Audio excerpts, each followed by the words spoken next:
And getting back to federal politics, the National Party Room has met this morning as part of negotiating this deal with the coalition, with the Liberal Party, for a coalition agreement. But is it intractable? After this election loss, should the parties be taking a bit of a break from each other? Joining me now is former Liberal MP Jason Falinski, who thinks they should be doing just that. Jason, why? Hey Laura, how are you? Because I just don't think it's been a good deal for the Liberal Party for a number of decades now. One of the structural weaknesses of the coalition is that the leader of the Liberal Party is the leader of the coalition, and the Liberal Party doesn't have anyone standing up for it. And we saw the result at the last election, which is now we have one seat in a city, which is Goldstein, which is Tim Wilson, who won it back from a Teal. If Giselle Capitarian, who I'm still hopeful will win with a recount and once the preferences are allocated, will win, but that'll be two seats. In the last three elections, we have seen the Liberal Party reduced to nothing in the cities. Now, you can't win government unless you're winning seats in the cities. And the National Party, as Matt Canavan and Colin Boyce said at the last election, it's not their concern whether the Liberal Party is winning seats in the city, and it shows. Yeah, it does. In Queensland, we should remind people as well that it's an actual merged entity. It is the LNP in Queensland. They just sit in separate party rooms. You could say that also in the Northern Territory as well with the Country Liberal Party. But how do you go about, extrapolating that at a structural level? I mean, it's not super hard to do, but to concentrate on the structure of the parties, getting candidates in is part of the big problem that both of them need to solve. But, I mean, if they do split as well, Jason, just on numbers, aren't both of them weakened? Yeah, look, we are. There's no doubt that the best outcome here would be a properly functioning coalition. But the fact is it's not properly functioning. You only have to look at the election results to see that. So the fact of the matter is we need to take a break. We need a reset.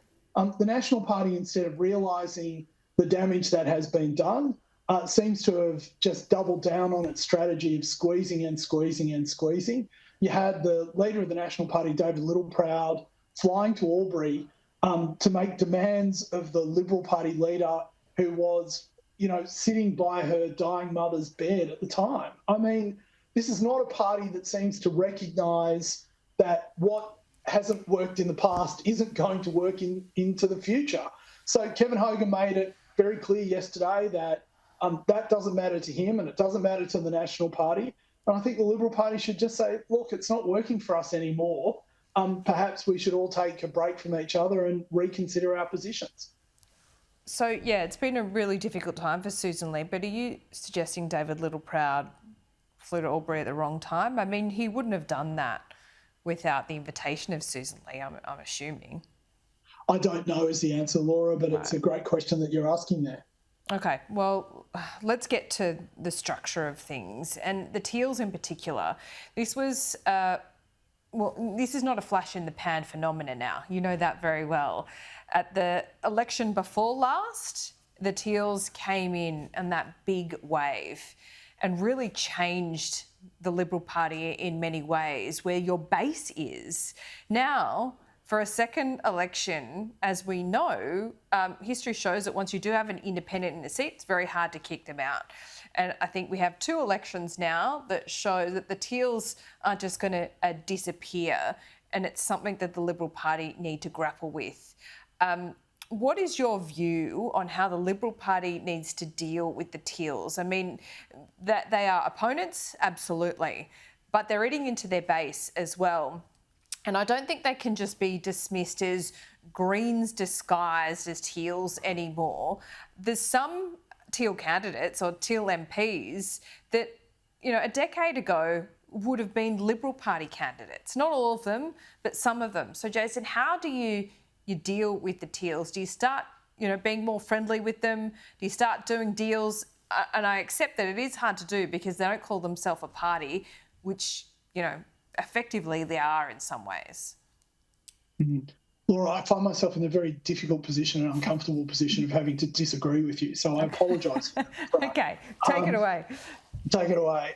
Look, in answer to how the Liberal Party should respond to the Teals, it's not by focusing on the Teals, it's by focusing on the people whose lives we want to improve. Yeah. The Teals aren't doing that, and that will become very apparent in the next 3 years. Tim Wilson showed it's not easy, but it can be done. In fact, he's the first person in history to do it, but he demonstrated that through incredibly hard work and very smart work, you can unseat probably their most capable member or former member in Zoe Daniel. So it is possible to do it.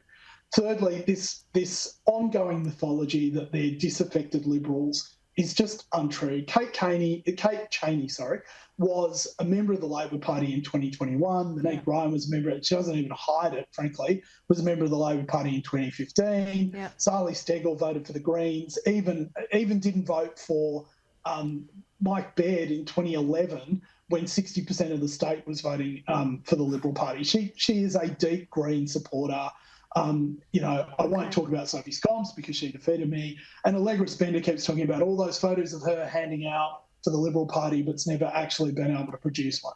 So all of these things basically just point to the fact, and the ANU study shows that the vast majority, like something like 90% plus of people who voted Teals in 2022 were in fact Labor and Greens voters. They're not that means that what we need to do is focus on the issues of the economy, how to make people's lives more prosperous, how to give people better access to improving their lives and making their lives better. Mm-hmm. As Tony Abbott said, when we focus on climate change as a moral issue, our opponents are winning. When we focus on it as an economic and I would say engineering issue, we win. That's where we should go.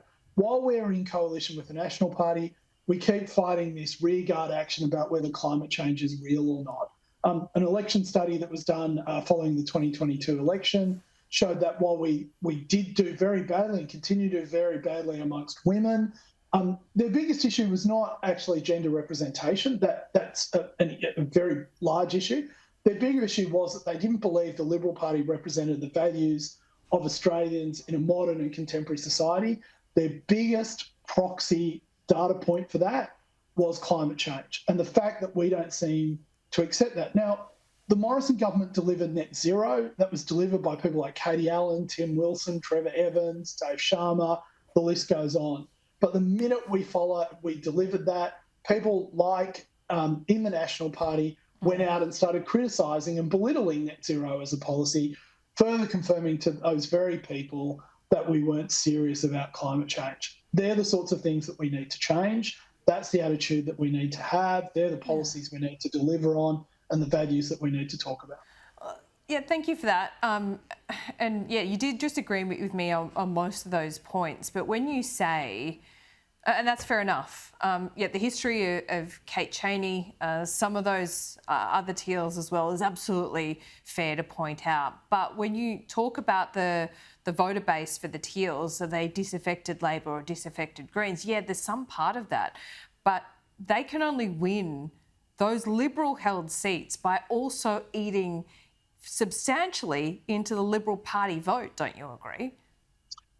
Well, it's not a matter of whether I agree or disagree with it. The ANU study into voting habits after 2022 showed that the over 90% of them, it varied a little bit electorate to electorate, but over 90% of the people voting for the Teals were previously Labor and Greens voters. That's not a criticism of the Teals, that's just where their support is coming from.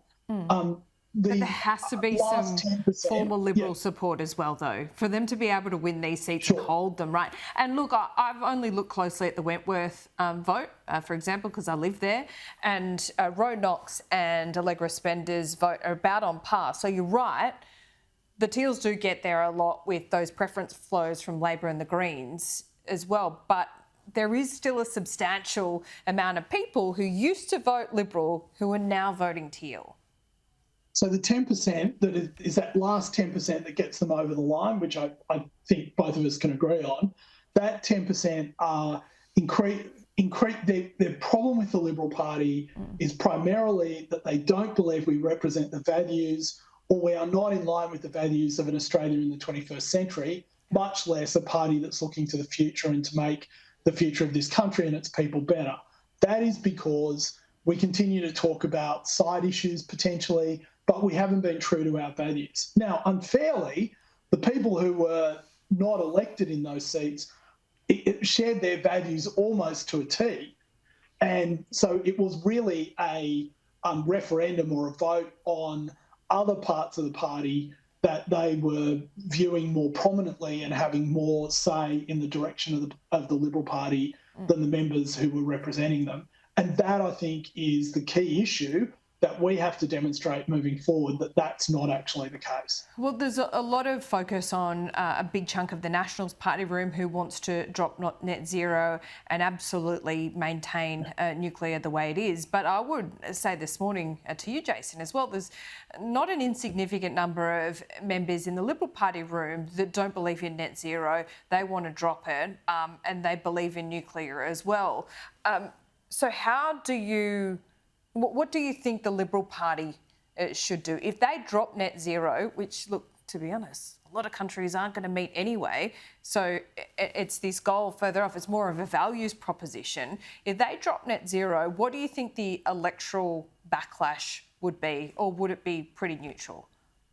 Well, at the moment where we're sitting now, it wouldn't be that much. So we will continue to get elected with around 40 to 50 seats if we dump net zero as a policy. And look, net zero is not necessarily that big a deal. The point about net zero is that it's symbolic of, are you committed to doing something about climate change? But isn't this also, fighting the ghosts of the past? This was a 2013 election issue. We're now in 2025, and whilst it's still an issue on the background, this wasn't a climate change election. No, but climate change as an issue is a piece of proxy data for that 10% of Liberals in a lot of urban seats who have stopped voting for the party because they see it as symbolic of whether the party is genuine about fixing the problems of today and tomorrow. And you're right about 2013.